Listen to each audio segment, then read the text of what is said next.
Hello, ici Johan, bienvenue sur le podcast Game Entrepreneur où vous allez pouvoir écouter un extrait dans des lives que j'ai fait dernièrement dans le challenge Level Up, car j'ai décidé que je serai en live tous les jours sur ma chaîne YouTube pour répondre à vos questions et vous apporter des pépites. Et chaque jour, justement, si vous voulez suivre ces lives, vous pouvez venir sur la chaîne YouTube tous les jours. Et je me suis dit que ce serait intéressant pour certains sujets qui ont beaucoup plus plu et qui, je pense, peuvent vraiment vous aider, de les mettre également en format podcast pour vous qui aimez écouter justement les podcasts, pour que vous puissiez profiter des conseils si vous avez manqué le live et avoir ces pépites que j'ai partagées. Donc voilà, je vous le mets à votre disposition et vous pouvez l'écouter, écouter ce replay du live que j'ai donné. Et puis bien entendu, si vous voulez profiter des lives, posez vos questions en direct. Il suffit de vous abonner à la chaîne YouTube et d'être présent tous les jours à 13h pétant, tous les jours pour répondre à vos questions. Allez, je vous laisse écouter le replay et je vous dis à tout de suite. Et c'est parti, on est en direct pour ce nouveau jour de Level Up Live. Bienvenue, j'espère que vous allez bien. Aujourd'hui, on va parler de comment déléguer, comment recruter. Comment justement déléguer, comment bien le faire, quand déléguer, comment trouver les bonnes personnes, où les trouver, et puis surtout pourquoi c'est important pour vous. Et je crois que c'est une grande problématique que beaucoup d'entrepreneurs qui me suivent rencontrent. Et je vais être transparent avec vous sur le fait que c'est peut-être aussi la problématique qui, pour moi, était la plus forte et qui l'est encore aujourd'hui, parce que c'est quelque chose que moi-même j'ai du mal. Et je vais expliquer pourquoi. Et justement, le fait que ça soit pour moi c'est été, que ça soit encore quelque chose de challenging, fera que les conseils que je vais vous donner vont s'appliquer aussi aux personnes pour qui c'est encore assez difficile de pouvoir déléguer. Donc, hello. Salut à tous, dites-moi si tout est OK de votre côté, si vous m'entendez bien, si tout est OK. Comment ça va chez vous aujourd'hui? C'est un peu calme en ce moment. Je pense que comme on arrive en plus dans la dernière ligne droite, il y en a beaucoup qui qui fatiguent ou qui décrochent. Mais on tient le coup, on continue le challenge. Et puis moi aussi, c'est important pour moi de continuer à ne pas lâcher et continuer à vous apporter de la valeur et vous aider, quel que soit le niveau où vous êtes, le type de business où vous êtes. Et moi, j'ai vraiment envie de continuer à ces lives, j'ai plaisir à les faire. Et d'ailleurs, je voulais profiter aussi rapidement pour le temps que tout le monde puisse arriver, de vous remercier pour tous ceux qui ont rejoint mon nouveau programme pour se lancer. Ça a été le déluge. Ça a été, je m'attendais pas à ça. Je pensais qu'il allait y avoir quelques inscrits, mais pas autant. Ça n'a pas arrêté pendant 24 heures depuis le moment où je l'ai annoncé. Et merci à vous. Le programme, donc maintenant, il est disponible. Il n'est plus disponible au prix auquel je l'ai lancé, qui était de 19 euros. Maintenant, il est passé à 29 et le prix va sûrement augmenter dans le temps. Donc, 29, ça reste toujours abordable, mais c'était pour récompenser ceux qui voulaient vraiment passer à l'action. Donc, si vous voulez en profiter, voilà, je mettrai pas le lien ici. Vous avez le replay des derniers lives que j'ai fait, enfin surtout celui de comment vivre sa passion en 2020. Et pour tous ceux qui veulent en profiter, voilà, vous pouvez rejoindre ce programme si vous avez envie de vous lancer. Et pourquoi je vais pas m'attarder dessus? Parce qu'aujourd'hui, je vais m'adresser surtout à ceux qui sont déjà lancés et ceux qui ont déjà un business et l'importance de déléguer. Et je vais prendre toutes les étapes. Qu'est-ce que aussi vous devez déléguer en priorité? Comment le faire? Comment gérer? Je sais qu'il y a aussi le challenge. Comment je gère au niveau financier? Parce que parfois, on n'a pas on a peur de mettre de l'argent sur la table pour déléguer en se disant mais je suis pas encore assez rentable pour le faire. Et vous allez comprendre tout ça et comment bien faire cette démarche qui est peut-être l'une des démarches qui, j'estime, fait partie des choses les plus difficiles dans le business. Et difficile pourquoi? Parce que recruter des gens et manager des gens, et pas forcément que des employés, hein, pas que payer des salaires, mais aussi juste prendre des gens, c'est quelque chose qui peut, si c'est mal fait, coûter gros. Mais je vais vous expliquer aussi comment éviter les grosses erreurs que j'ai déjà pu faire. Bref, on va parler de ça. Salut à Fatou, salut Ice, salut Dominique, bienvenue. Salut à toi Nathalie. Et je crois que Nathalie, c'est un sujet qui te parle et que tu as d'ailleurs suggéré. Et que vu que hier, on a parlé de productivité et d'efficacité, je me suis dit que c'était intéressant d'embrayer direct dessus parce que cette semaine, on parle business, on parle entrepreneuriat et là, on arrive dans une ligne droite. Donc moi, ça va. Aujourd'hui, un petit peu fatigué parce que le lancement m'a pris beaucoup d'énergie. Parce que mine de rien, hein, quand on lance quelque chose, il faut être là, il faut être présent et puis, c'est pas un gros lancement comme on pourrait le dire, c'est un petit produit, mais ça demande toujours de l'énergie et puis il y a l'après-coup parce que vous m'avez vu, j'étais, à 200 tout le week-end et tout pour pouvoir vous lancer ça très vite.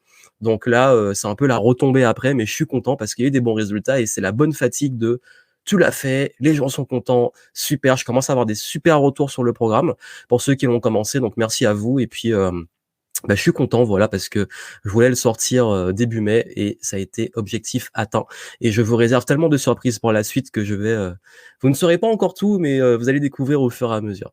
Donc salut à Lovely, hello Nathalie, super, salut à toi Nathaline et on va commencer ce sujet ultra important de comment déléguer, comment recruter. Juste avant, un petit rappel, je vous dis pourquoi ce sujet me tient à cœur. C'est que je suis quelqu'un qui peut avoir parfois, du mal à faire confiance et comme beaucoup peut-être, je sais pas si c'est un trait de caractère chez les introvertis, mais j'ai besoin de sentir les gens, j'ai besoin d'être sûr et je suis extrêmement méfiant. Je suis pas en mode méfiant, pessimiste, tous les gens sont mauvais, mais je suis méfiant dans le sens, si l'intention d'une personne n'est pas claire, il faut que je sois en fait, j'ai une règle, c'est très personnel, hein, je dis pas que c'est forcément un truc à appliquer. Moi, quelqu'un, que ça soit un partenaire, un client ou autre, c'est soit 100 soit 0. Soit je te sens et OK, je sens bien la personne, soit je la sens pas et je m'engage pas avec une personne que je ne sens pas et même s'il y a un petit doute, il y a un truc, tu te dis: «Il y a un truc qui cloche», j'y vais pas. C'est pas que les gens sont mauvais, c'est pas du tout ça, hein, je vous dis pas, c'est une mauvaise personne, c'est une bonne personne, c'est pas ça. C'est juste la compatibilité. Je sais que ça va pas être compatible et que si on travaille ensemble, il y aura un décalage et je vais vous dire, hein, en business, s'associer et je parle vraiment des associés ou même bosser avec des gens, c'est, presque du mariage. C'est presque du mariage. Parce que quand on est en business, je vous ai parlé de votre business, c'est comme un bébé. Il faut s'en occuper et tout. C'est des métaphores. Calmez-vous, ce sont juste des métaphores. Et ce bébé, si vous le lancez avec quelqu'un, bah, vous êtes mariés et vous avez ce bébé, ce business. Donc c'est des enjeux importants et un mariage, ça se réfléchit, avoir un enfant, ça se réfléchit.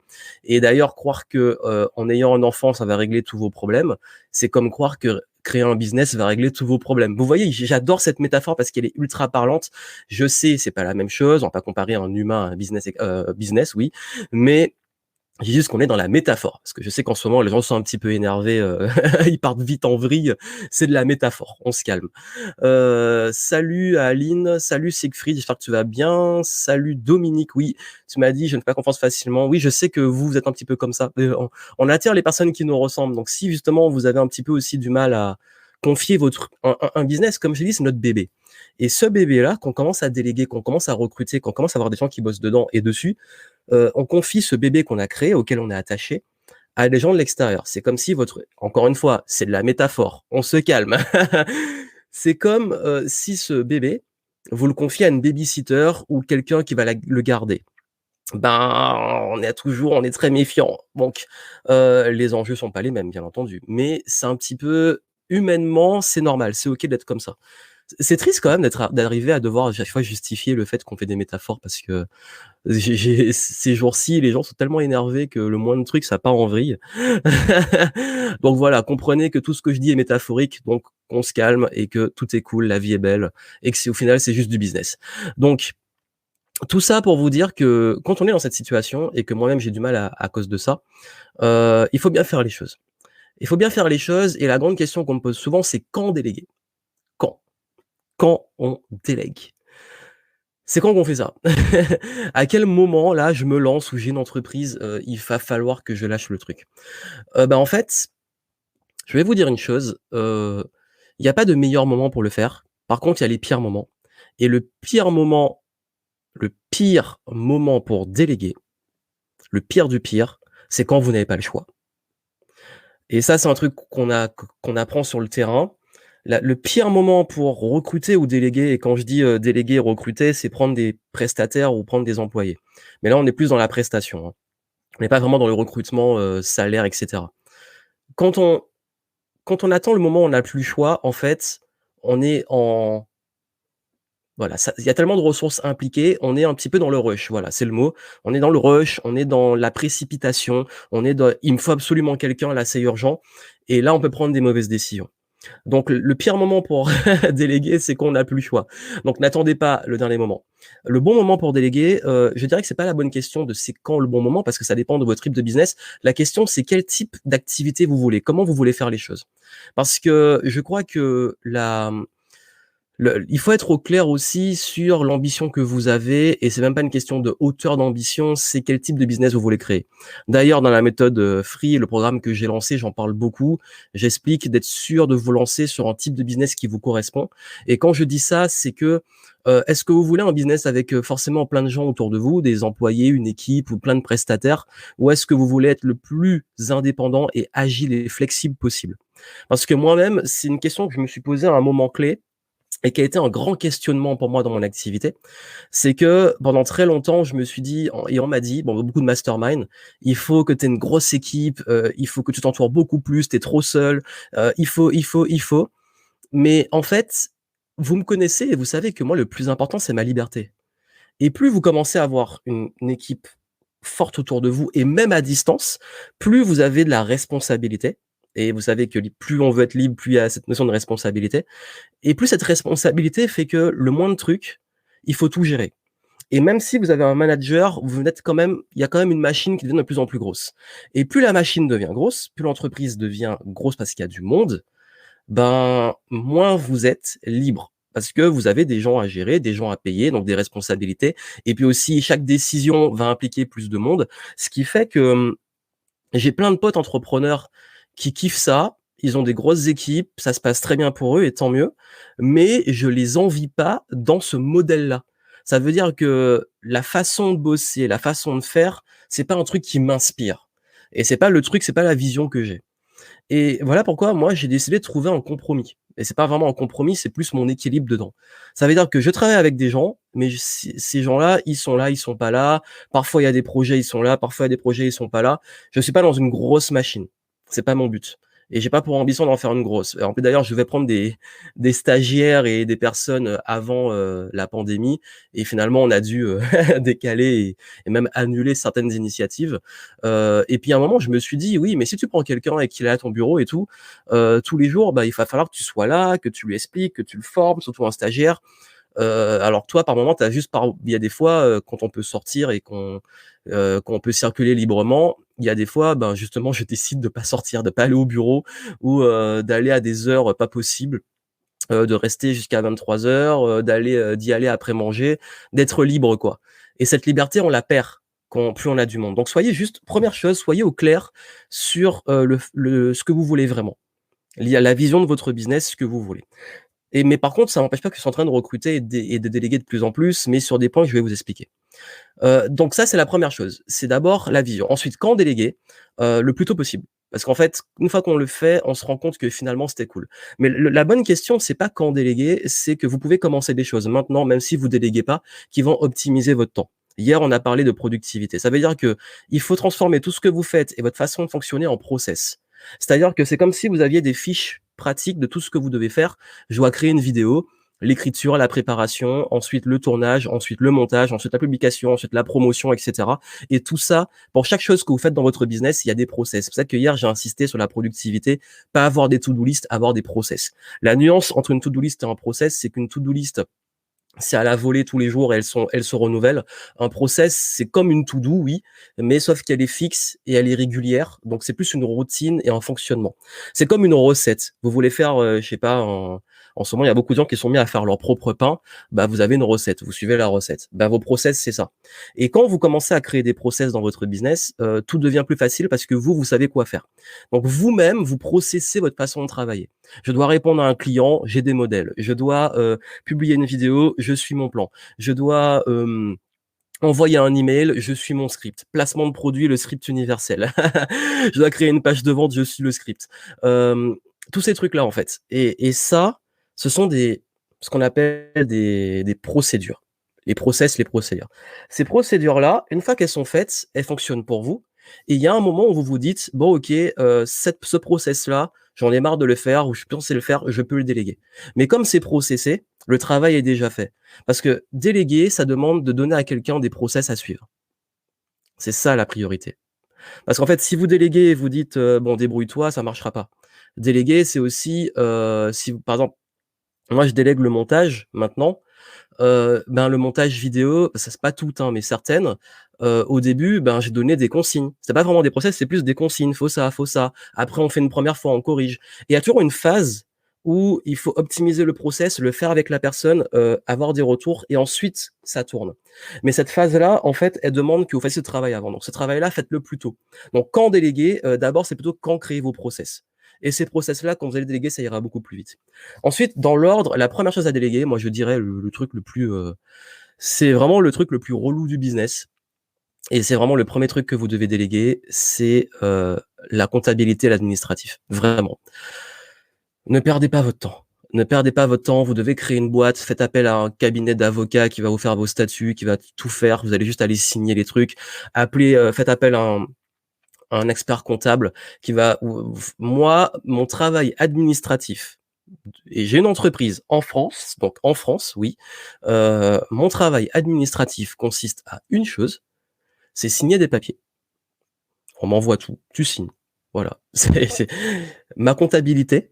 La seule chose que je fais en compta, c'est envoyer mes factures sur un cloud. Glisser, déposer. Chaque mois, mes factures, tout, je centralise dans un dossier. C'est automatisé. Et une fois par mois, mon travail de comptabilité, je prends tout le dossier, glisser, déposer. Je focalise que sur mon business. Je suis pas en train de faire de la compta, de l'administratif, de me compliquer la life. En fait, c'est votre premier truc. Parce que trop perdre du temps sur ça, en plus, les erreurs, elles coûtent cher. Si vous faites des erreurs administratives, comptables, vous déclarez mal vos TVA, et cetera, ça peut coûter extrêmement cher. Donc tout ce qui est, aussi mon expert comptable me fait mes fiches de paie, tout, j'ai tout. En fait, j'ai juste à il y a rien à faire. C'est génial. Et ça, je pense que c'est le premier truc que j'ai dit aux entrepreneurs de sous-traiter, c'est la comptabilité, l'administratif, vraiment. Pareil, il y en a qui me posent toujours plein de questions sur, des trucs juridiques et cetera. C'est pas nos métiers et moi non plus, c'est pas mon métier. Je ne suis pas juriste, je ne suis pas avocat. Il y a des gens spécialisés dessus. Tu vas aller chercher quelqu'un, il va te faire tes conditions générales de vente et tu les auras après, une fois que c'est fait, c'est fait. Tu veux faire un modèle de contrat pour tes clients, tu vas voir un avocat, vous bossez dessus, tu as un modèle et ce modèle-là, tu l'as pour après. Et en plus, maintenant, il y a des trucs spécialisés où on vend des modèles déjà préfaits juste à remplir. Donc, honnêtement, n'allez pas sur des métiers. Quand on est entrepreneur, s'il y a bien des métiers qu'on n'est pas censé faire, et ça, je vous dis, c'est le premier truc, comptabilité, administratif, juridique. Tout ça, c'est pas votre rôle. Entourez-vous de personnes pour qui ça va être bien fait parce que c'est tellement pointu que les erreurs peuvent coûter cher. Ça, c'est le premier truc.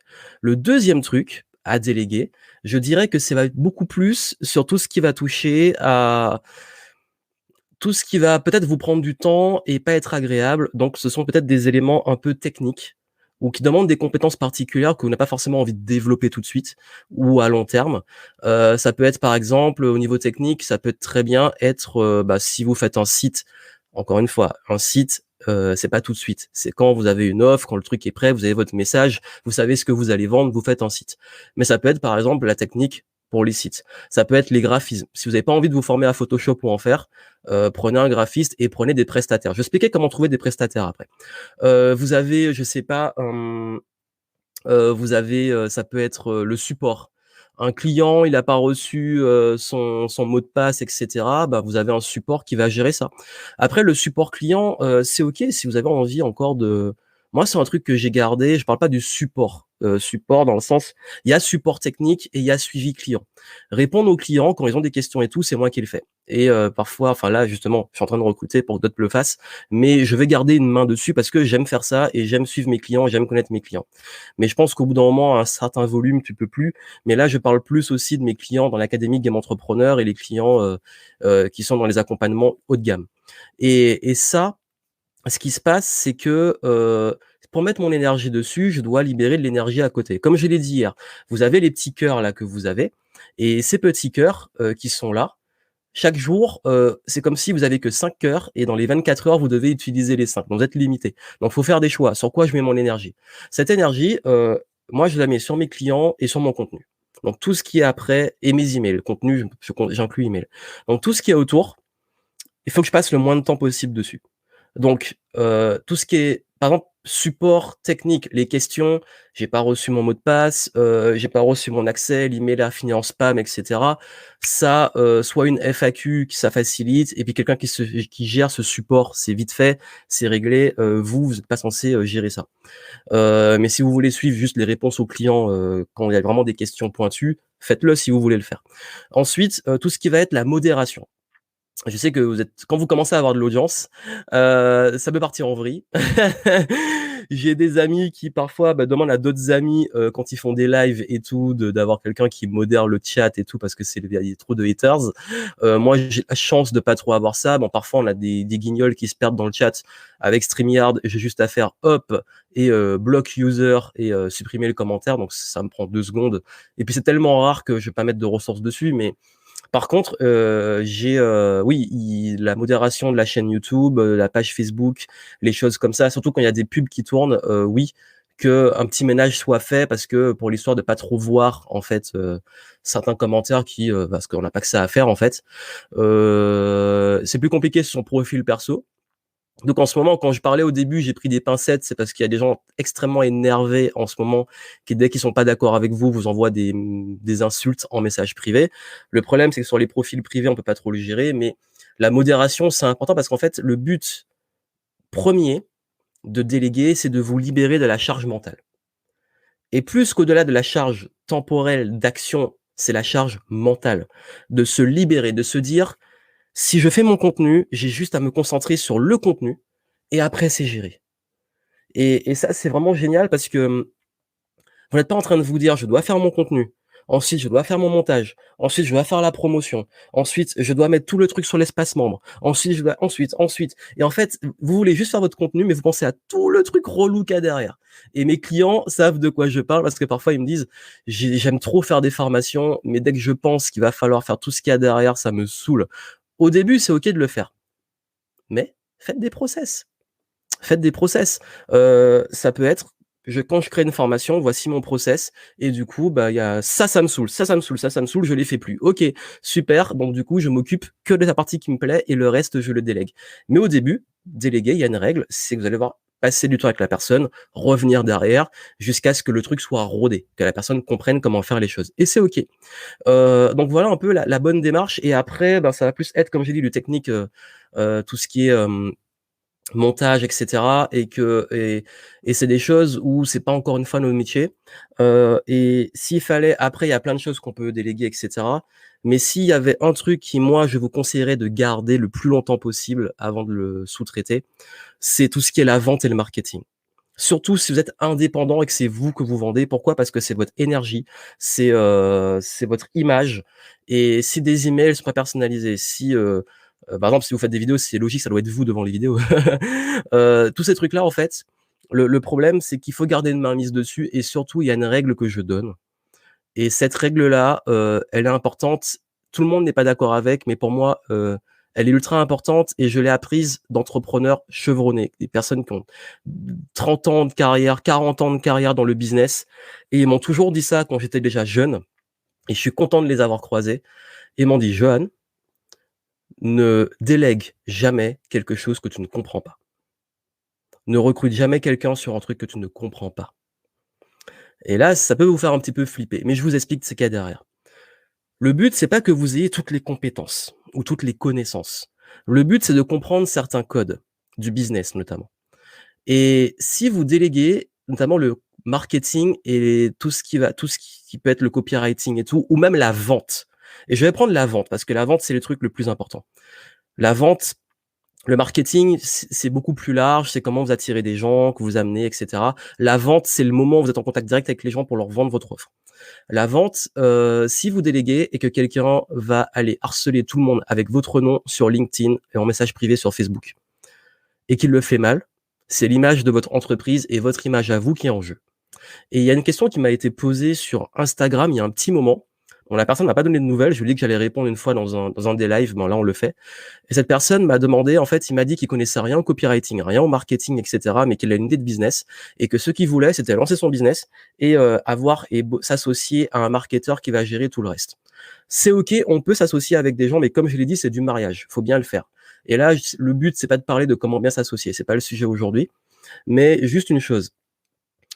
Si vous êtes avec quelqu'un qui fait du marketing, mais que vous ne savez rien du marketing et de la vente, comment vous savez s'il fait du bon travail? Si vous connaissez absolument, mais zéro compétence totale en ce que peut être éventuellement une bonne vidéo, comment vous savez que la personne qui vous a fait votre montage a fait un truc pourri? Comment, si vous ne savez pas les codes d'un bon site internet, vous savez que la personne qui vous a fait votre site a soit payé trop cher, vous a fait payer trop cher ou a fait un site, qui est pas bon? Vous avez vu, en fait, et je sais que c'est pour ça que je vous dis que si vous déléguez quelque chose et que vous devez faire des process avant, c'est que vous devez comprendre ce que vous déléguez. Parce que pour comprendre et superviser et savoir si le travail est bien fait, il faut savoir ce qu'est un travail bien fait. Il y a 2 écoles. Soit, vous comprenez un minimum les codes, et quand je dis les codes, c'est savoir qu'est-ce qui fait qu'un c'est quoi les règles, le cahier des charges d'un bon site internet? C'est quoi le cahier des charges, d'une bonne vidéo montée par rapport à vos objectifs? Parce que le montage, il y a plein de façons de le faire. C'est quoi les codes d'un bon marketing aligné avec vos valeurs de votre boîte? Et rien que ça, vous comprenez, et puis comment fonctionne le marketing? Comment fonctionne la vente? Quelles sont les erreurs? Quelles sont les bonnes pratiques? Parce que quand vous déléguez, vous savez si la personne fait bien les choses, si elle vous arnaque ou pas. Et c'est pour ça que je vous dis, faites attention parce que beaucoup de gens se font avoir. Il y en a qui me disent, «J'ai payé cette personne tant pour me faire un montage». Il me dit qu'il m'a payé, 1 000 balles pour me monter une vidéo d'1 heure, où il y a presque pas de cut. J'ai envie de lui dire: «Bah ouais, désolé, mais tu t'es un petit peu fait avoir». Oui. Le travail que tu as fait, pour 1 000 balles, tu peux avoir un truc, beaucoup bien meilleur ou, presque une vidéo événementielle, à petit tarif. Donc ce qui veut dire que comprenez un minimum le domaine dans lequel vous déléguez. Comprenez les codes, les tarifs, les règles de ce qui peut être une bonne chose, et je sais que ça peut être intimidant parce que parfois on se dit: «Je veux payer un logo, je peux avoir un logo pour 5 € comme je peux avoir un logo pour, 1 000-2 000 balles, et qu'est-ce qui va faire la différence?» Mais encore une fois, éduquez-vous dessus et soyez au clair sur vos objectifs. Donc ce que je vous dis là, c'est que, comprenez un minimum chaque domaine du business. Par exemple, même l'administratif, la comptabilité et tout, moi je comprends la compta. Je comprends, la TVA, je comprends, les impôts, je comprends tout, la finance, tout. Enfin, quand je dis tout, je comprends comment ça marche. Mais je ne le fais pas. Mais par contre, je peux être capable de voir si, dans le bilan ou si, dans la déclaration de TVA ou si dans un truc ou ma fiche de paie et cetera, il y a une erreur, je peux la voir. Après, je vous jure que j'ai pas tout le temps que je regarde, hein. J'ai c'est un truc, je suis allergique. Mais, je veux dire, quand j'ai un rendez-vous avec mon expert comptable et il me dit: «Bah, voilà le bilan, voici les trucs et tout», je comprends. Je comprends son langage, je comprends ce qu'il me raconte. Si je vais voir un juriste, je comprends rien, au langage juridique, mais je comprends derrière, l'objectif. Je sais, les choses qu'il faut mettre, les clauses et cetera qu'il faudra mettre et qui sont importantes. Donc vous voyez, plus vous êtes éduqué, mais ça, c'est comme dans la vie, hein, plus vous comprenez, moins vous faites avoir. Plus vous comprenez le système, moins le système vous nique. C'est con, mais donc ce que je vous dis là, c'est juste, ne partez pas complètement de enfin, formez-vous un minimum. Et c'est quoi en business? Sur quoi il faut se former? Le marketing, la vente, heu, tout ce qui est un peu créatif, faire des vidéos si vous en faites. Le copywriting, vous êtes pas obligé de devenir un bon copywriter, on peut recruter un copywriter, mais pour recruter un copywriter, faut comprendre un minimum, qu'il faut faire des textes qui vendent et une structure qui pourrait être bonne. Donc vous voyez, comprenez les codes, comprenez les fondamentaux, ça prend pas beaucoup de temps à apprendre, et la plupart des programmes, si vous suivez mes programmes, vous allez les comprendre, et seulement derrière, une fois que vous avez compris, vous pouvez le faire par vous-même, ça sera pas forcément top, mais vous pouvez déléguer, et au moins quand vous déléguez, vous comprenez ce que la personne fait. Et pareil pour la publicité Facebook. J'ai des clients et aussi des amis qui, font appel à des prestataires en pub, et moi je peux voir en 2 secondes si le gars il fait de la merde ou pas, et souvent ils font de la merde, désolé. Il y en a qui sont très bons, mais il y en a, une fois il y a un client qui m'a montré, ce qu'on a fait sur ses pubs, mais j'ai dit: «Mais c'est aberrant, là tu es en train de perdre de l'argent en fait». Donc et puis pareil, si ta pub, le gars il a optimisé, mais que le copywriting, l'accroche et tout, elle est pourrie, bon, donc comprenez un minimum le game, les règles du jeu, voilà et puis une fois que vous avez les règles du jeu, après vous faites votre équipe. C'est quand vous allez faire un match de foot, vous devez comprendre, les règles du foot, avant d'aller, recruter, votre équipe pour aller sur le terrain, c'est logique. Donc c'est pareil pour le business. Donc voilà, c'était la parenthèse, mais c'était ultra important, il faut que vous le sachiez. Et comme j'ai dit, le but c'est pas de tout savoir, mais c'est de comprendre les codes. Une fois que vous avez compris ça, comment déléguer? Alors comment déléguer? Là, c'est comme je l'ai dit, c'est des process, c'est des procédures. Qu'est-ce que vous devez faire dans chaque domaine et vous donner à la personne. Ensuite, il faut que vous écriviez une mission. Il y a ce qu'on appelle écrire une mission. J'aurais pas le temps de vous faire en cours sur comment rédiger une mission. Mais une mission le plus simple possible, c'est que c'est quoi les objectifs et c'est quoi le profil que vous cherchez, les critères pour atteindre ces objectifs. C'est quoi la mission? Bah, déjà, vous pouvez expliquer la mission de votre business, et cetera, la vision, et cetera, pour que la personne y adhère. Mais surtout, qu'est-ce que vous attendez des gens? C'est quoi une mission? Une mission pour déléguer. La mission, c'est faire du montage. Besoin d'un monteur pour mes vidéos. OK, la mission, monter les vidéos, proposer un contenu dynamique, et cetera, et cetera, et cetera. OK, ensuite, quel profil je cherche? Quelqu'un qui sait maîtriser peut-être telle compétence de montage, tel logiciel ou qui a bossé dans tel domaine. En plus, on peut parler aussi des valeurs. Je vais en parler des valeurs, c'est important. Et ça peut être très simple, mais juste, soyez au clair sur ce que la personne doit savoir qu'est-ce que vous voulez d'elle. C'est pour ça que d'ailleurs que je ne recrute jamais, au truc spontané. Quelqu'un qui vient me dire, «Tu veux un copywriter?» Je te propose généralement, je vais chercher les gens, pour être très honnête. Mais ce qui veut dire, vraiment, ça part de quel est votre objectif et votre attention. C'est vraiment ça part toujours de ça, en fait. Vous voulez déléguer, OK, quel truc? Et puis je conseille de déléguer plus sur les trucs spécifiques que d'avoir des généralistes. Éviter les deals, trop généralistes, c'est toujours un petit peu bizarre. Quelqu'un qui va prendre en charge tout votre marketing, je suis pas fan. Franchement, les propositions, il prend en charge tout le marketing, ça peut être vrai, ça peut être bien, ça dépend, hein. Chaque cas est particulier, mais je dis qu'il faut mieux comprendre un minimum le truc. La plupart des chefs d'entreprise que je connaisse comprennent, ce que font chacun de leur département, et derrière, ben, tu recrutes un spécialiste en acquisition, un spécialiste, peut-être en support, et c'est mieux, en fait, que d'aller, chercher des gens, qui font tout. Après, quand on est petit, on peut se le permettre. On peut avoir un assistant qui touche un petit peu à tout et qui va comme une sorte va un peu vous cloner. Donc c'est ça que je vous dis, il y a pas une règle universelle pour bien faire les choses. Encore une fois, rappelez-vous, comment vous voulez où vous voulez amener le truc. Donc comme je l'ai dit, il vaut mieux avoir une mission. Alors il y a 2 façons de recruter en mission. Soit c'est une mission régulière, vous prenez quelqu'un à mi-temps ou à plein temps et quelqu'un qui va faire un truc qui va être toujours là et qui va avoir des process qui vont être réguliers. Ça peut être, comme j'ai dit, le support, l'administratif et tout, donc c'est régulier. Comme ça peut être quelqu'un qui va être sur un projet, recruter sur du projet. Par exemple, je sais que quand je fais un événement, je vais prendre une équipe pour le tournage et pour, capter l'événement, faire le montage et cetera. Mais c'est pas la même équipe que je vais avoir tout le temps, pour faire mes montages. Quand je vais lancer, je sais pas, si je lance un produit, que je fais appel à une team, je sais pas, pour la pub, bah, ça va être juste pour ce projet-là. Donc vous voyez, on peut recruter soit au projet ou alors vous avez des visuels à faire ou parfois des vidéos à monter. À chaque vidéo, il y a un nouveau projet. À chaque visuel, il y a un nouveau projet. Et puis si au bout d'un moment, ça marche bien avec la personne et que vous voyez que c'est régulier, bah là, vous pouvez trouver un deal, mensuel. Mais, encore une fois, moi qui aime la liberté, quand le truc il est trop, régulier, s'il y a un mois, par exemple, je fais pas de vidéo et tout et qu'il y a pas de montage à faire, bah, en fait, c'est pas rentable et tu te sens obligé d'en faire parce qu'il y a une personne que tu dois, faire travailler.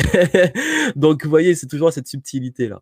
Donc ce qui fait que vous pouvez recruter soit à la mission et pour commencer, je vous recommande à la mission, au projet, à la mission. J'ai tel projet, hop, je prends quelqu'un et je teste. Ça permet de tester et puis sur le long terme, vous allez recruter de façon beaucoup plus, régulière. Vous pouvez aller sur les sites, alors j'ai noté pour être sûr de pas les oublier de mémoire. Vous pouvez avoir des sites comme où est-ce que j'ai mis ça? Voilà. Vous avez Malt, où vous pouvez trouver des freelances par, catégorie. C'est M-A-L-T, Malt. Vous avez Fiverr qui est très connu. Là, c'est plus pour des petits trucs, pas chers.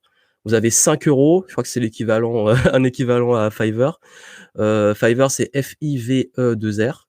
Vous avez, Upwork. Là, c'est plus pour trouver des freelances. Pour ceux qui veulent des designs, des visuels et cetera, vous avez, 99 Design, donc 99 design. Vous avez codeur.com pour ceux qui veulent de la technique, des programmes, des sites, et cetera, des petits scripts, et cetera. Donc voilà, ça, c'est les plus connus, sur lesquels vous devrez trouver des prestataires. Et puis sinon, vous pouvez faire appel à simplement votre réseau. Et encore une fois, vous postez l'annonce, vous dites: «J'ai besoin de quelqu'un pour ça, voici la mission. Est-ce que vous connaissez quelqu'un?»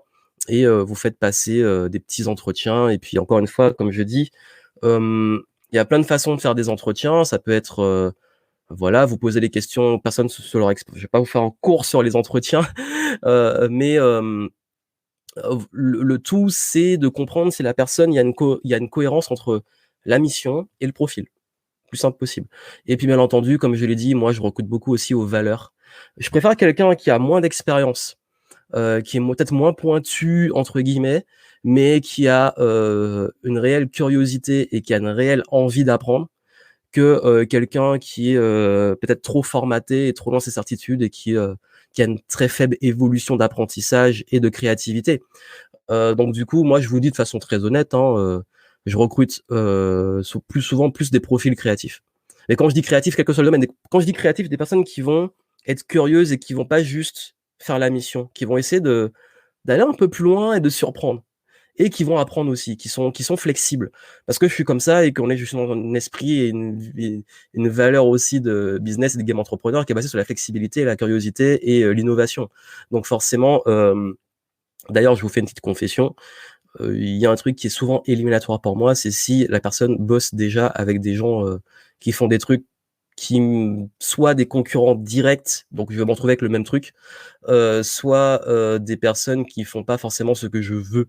C'est-à-dire que c'est trop formaté sur un truc que je veux pas et je me dis: «Ben non, quel intérêt d'avoir la même personne que mon concurrent, quoi?» OK, c'est con, mais si c'est pour avoir la même chose, les mêmes visuels, les mêmes montages, ça m'intéresse pas.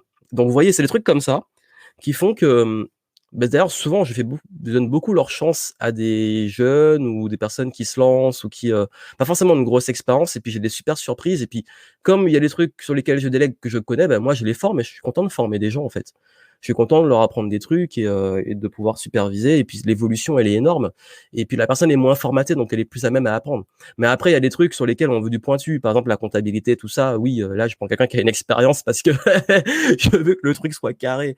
Donc il y a des trucs qui sont carrés, il y a des trucs qui sont plus flex. C'est encore une fois, chaque domaine est différent. Donc mon conseil pour finir, je vous dirais vraiment aller plus sur du recrutement, qui va se baser sur des missions au début, ponctuelles, tester, voyez comment ça se passe avec la personne, comment vous vous sentez, soyez patient parce qu'en fait on peut pas du jour au lendemain. C'est pour ça que quand je dis qu'il faut le faire le plus tôt possible et pas attendre les moments, c'est que il y a une phase d'apprentissage, il y a une phase d'apprendre à bosser ensemble, il y a une phase de test, de mettre en place les process et cette phase-là est dure. Et si vous prenez pas le temps, enfin moins vous allez prendre ce temps, plus vous le décalez après. Et puis surtout, il y a un truc souvent qu'on se dit, c'est pourquoi j'ai pas délégué plus tôt, parce que ça m'a déchargé mentalement et j'ai plus de temps pour focus sur ce que j'ai envie de faire. Donc voilà les conseils que je pourrais vous donner. Et puis surtout, soyez au clair sur ce que vous voulez, votre vision, vos valeurs, et prenez des gens qui vont dans ce sens. Parce que j'ai quasi jamais eu de problème en recrutement, c'était très rare.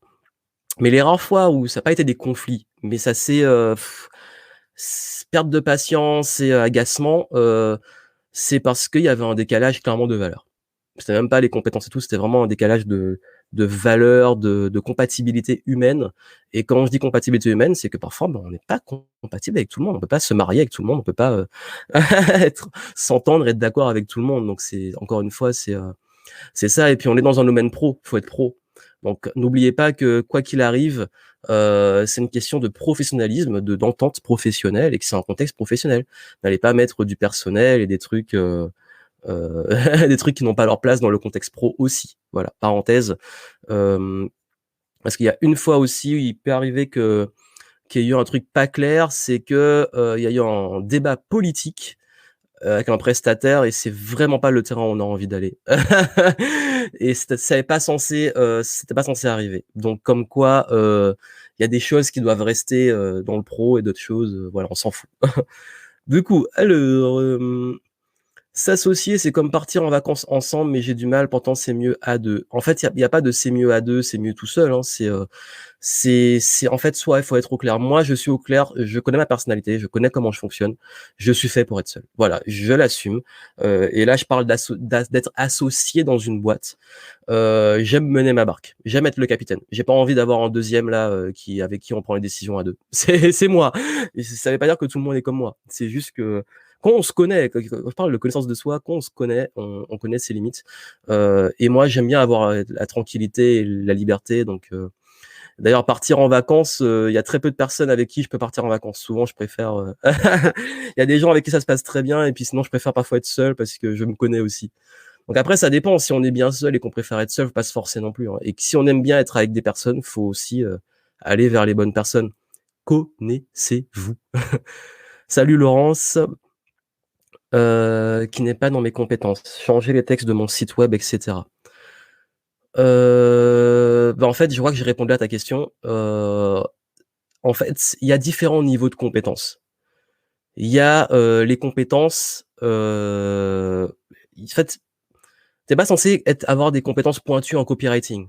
Si t'as pas envie de devenir quelqu'un qui sait absolument écrire les textes qui vendent, t'es pas obligé.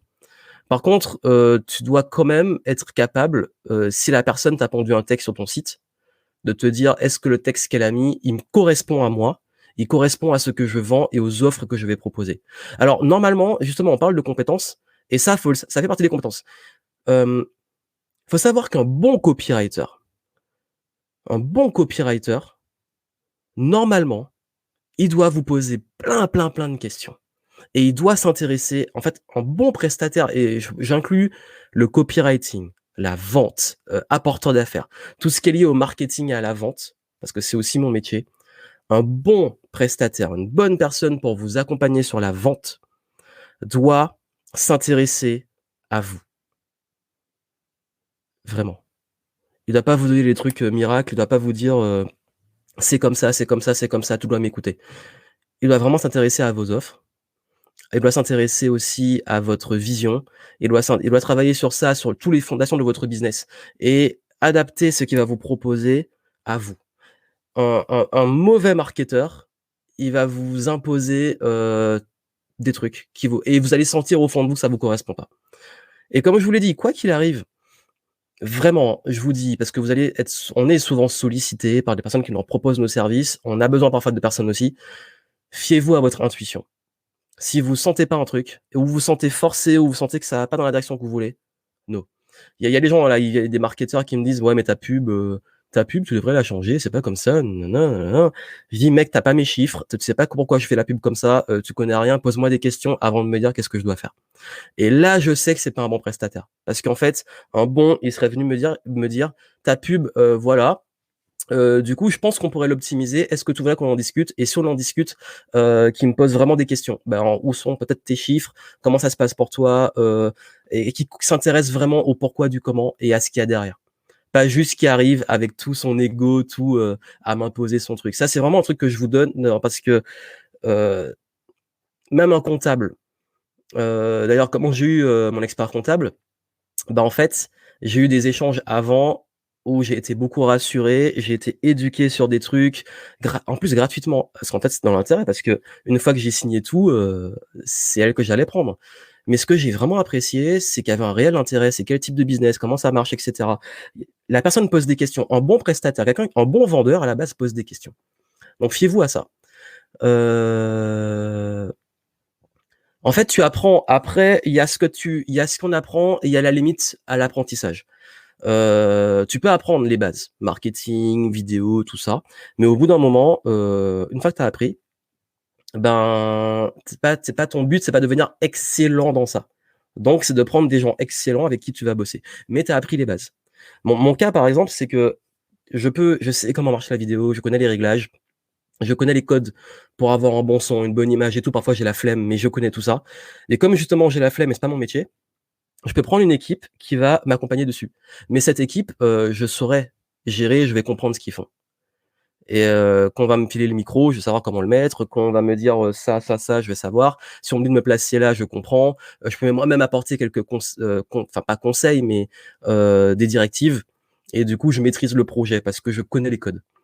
Donc ça, c'est je pense qu'il faut avoir les bases et puis après derrière, c'est comme je dis, déléguer ce sur quoi vous n'avez pas forcément envie de devenir, enfin, c'est pas ni votre métier ni excellent. Mais au début, il faut quand même comprendre. Mon ambition n'a jamais été de devenir expert comptable. Donc je comprends les bases. J'ai appris la comptabilité, mais ça veut pas dire que pas parce que je comprends et que j'apprends et que je connais, que je le fais. Donc c'est ça que vous devez comprendre. C'est vraiment le message. OK, bah, super si ça, c'est super si ça t'aide. J'ai pas compris, tu peux savoir le faire, mais pas envie de le faire. Oui, voilà, c'est ça. Oui, j'ai mieux compris, en fait. J'avais pas bien compris. Mais, en fait, oui, c'est ça, c'est que tu peux très bien savoir faire quelque chose et soit au début, tu kiffais le faire et au bout d'un moment, ça t'a saoulé, soit tu as pas envie de le faire, en fait. Donc moi, je sais faire de la comptabilité, je sais, faire les déclarations et tout, mais j'ai pas envie de le faire. Je sais faire du montage, j'ai pas envie de le faire. Il y a plein de trucs que je sais faire, mais que j'ai plus envie de faire et que parce que je veux me consacrer sur ce que j'aime faire. Mais encore une fois, au début, comme je dis, c'est OK de devoir faire ces choses chiantes, mais ne perdez pas votre vie dessus, quoi. Ben voilà, donc ouais, c'est ça, c'est que tu peux créer, Nathalie, un modèle qui te corresponde. Moi, en fait, c'est par exemple, là, il y a une logique sur le marché, notamment, tout ce qui est l'accompagnement, la formation, le coaching et surtout chez les infopreneurs, même si j'ai pas tout le temps dedans.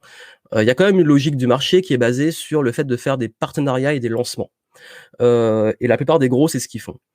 Le truc, c'est que moi, je déteste ça et les rares fois où j'ai essayé, ça a jamais vraiment pris. C'est con, hein, on dit c'est la meilleure stratégie de cet écosystème et moi, c'est vraiment le truc que je déteste le plus. Faire un gros lancement avec plein de partenaires. Je respecte ceux qui le font, mais sauf que c'est pas moi mon modèle. Et je déteste aller chercher des partenaires et j'ai même pas envie d'engager quelqu'un pour aller chercher des partenaires.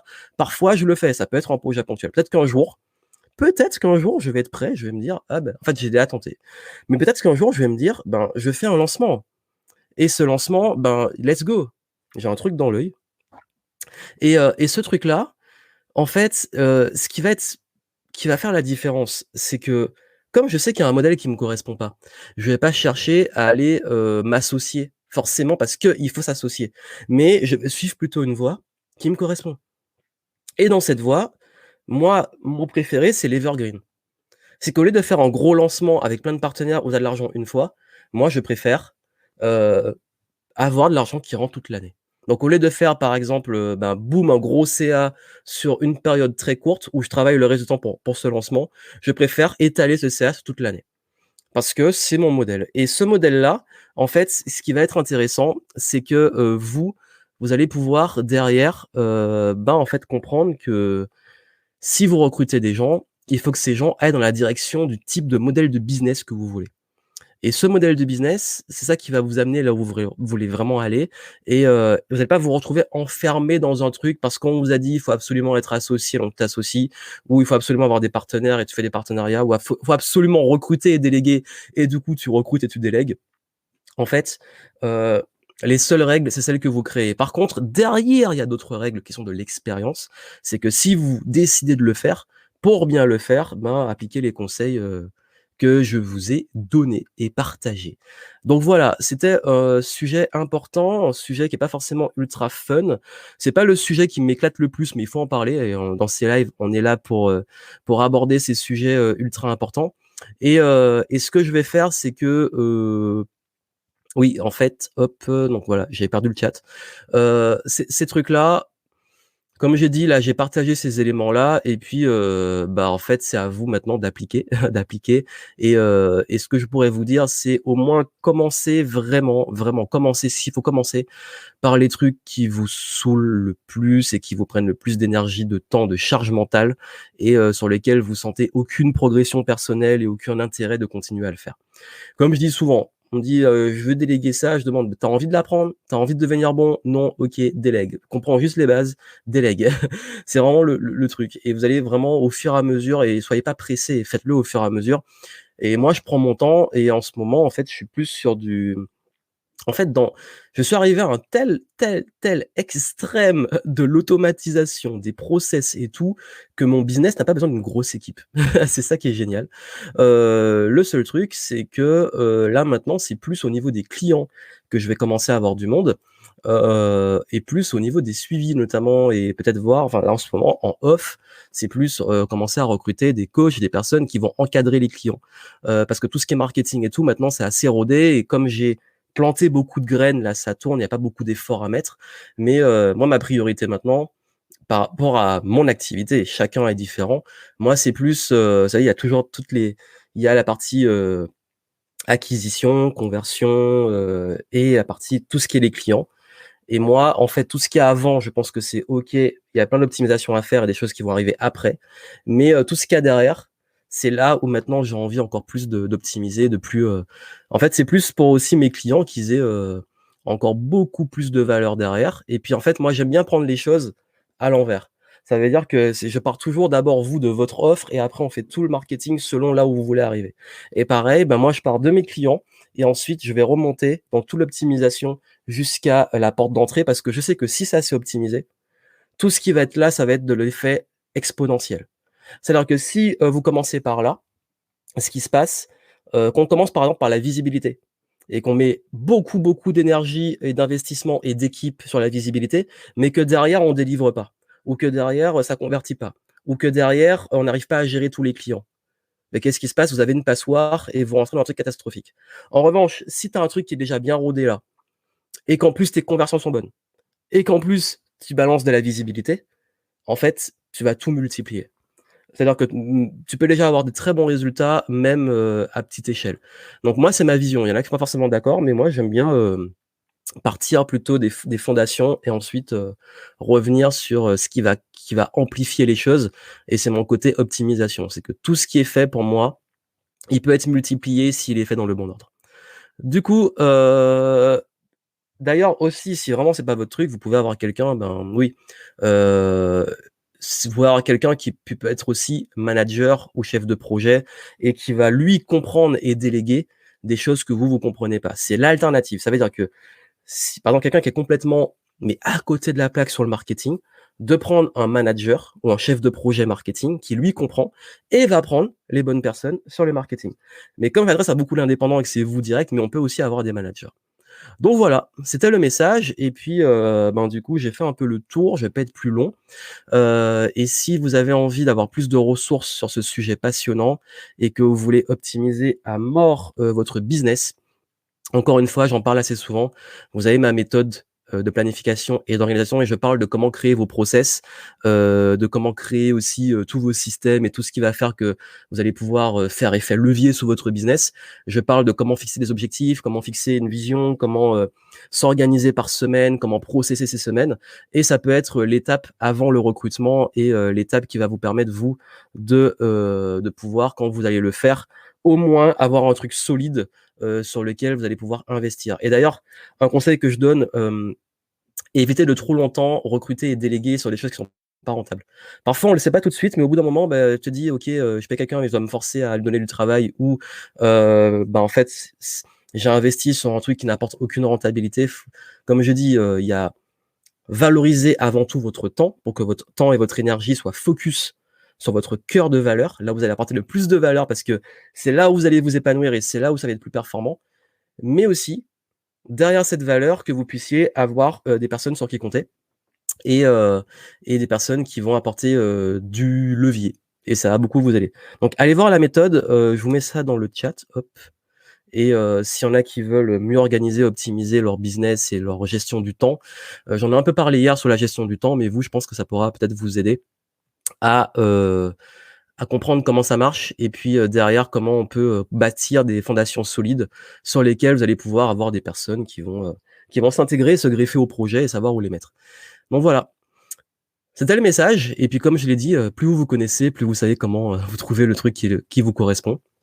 Et puis, bah, je vous retrouve demain. Je sais pas encore quel va être le sujet de demain.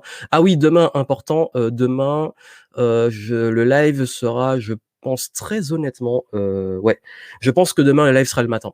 Je pense que je le ferai peut-être vers 11h. Je promets encore rien. Surveillez la page YouTube, Ce sera soit le matin à 11h, soit le soir à 18h30, mais je pense que ça va être à 11h. Et ce sera parce qu'en fait à 13h j'ai un live en Zoom avec les clients de l'écosystème Game Entrepreneur. D'ailleurs, si vous êtes client de l'académie Game Entrepreneur niveau 1, niveau 2, vous avez participé au Level Up Session, vous avez reçu un mail, et si vous l'avez pas reçu, envoyez-moi un message privé pour avoir le lien du Zoom, parce que demain on sera en hot seat Level Up, donc vous allez passer en coaching et en feedback sur votre business, vos questionnements, vos blocages, avoir des retours sur vos pages de vente. Justement, on parlait des textes et tout. Donc si vous êtes dans l'écosystème Game Entrepreneur, donc je parle niveau 1, niveau 2 et level up, vous avez reçu un mail, donc checkez vos mails et on se retrouve en Zoom demain à 13h. Et pour le live, bon, on verra. Ce sera peut-être le matin vers 11h, je vais voir. Surveillez ma page YouTube et vous saurez à quelle heure sera le live, et activez les notifications pour être notifié quand je suis en live. On arrive presque à la fin du challenge, là il nous reste à peu près 4 jours.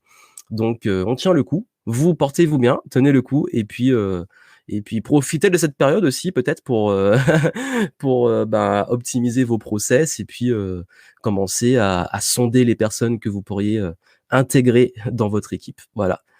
Allez, je vous souhaite une excellente journée, et puis on se retrouve demain. Ciao.